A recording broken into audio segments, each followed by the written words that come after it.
Itong video para sa newbies sa Popo natin.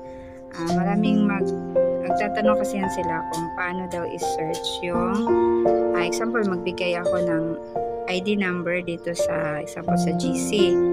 So ayan. So i-copy ninyo yung ID number sa Popo, copy. Then ayan, dito kayo sa Popo. Tapos dito sa taas, nakita nyo ba yung search icon dito sa taas? Ayan. So, click ninyo. So, may nakopy kayo doon. So, dito, i-ano ninyo, i-paste ninyo dyan. So, once na-paste ninyo dyan, so for example, ganyan. Tapos, example, ito. So, pag ganyan na, pag na-paste na ninyo dyan, maganyan na yan siya. Ito, nakita yung si Katrina. Example lang yan, ha.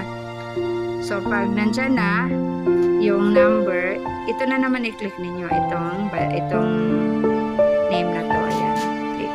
So, mapunta na kayo dyan. So, pag dito sa taas ito, diba, 7 days ago, ganyan. Dito banda, pag naka-live yun siya, yung nakalagay ito is live. Pag party naman, so nakalagay party. So, i-click nyo lang. Once i-click nyo yan dyan sa taas, example ito 7 days ha, ito sa taas. Dyan banda ha. Once i-click nyo yan, mapunta na kayo sa live nila or sa party.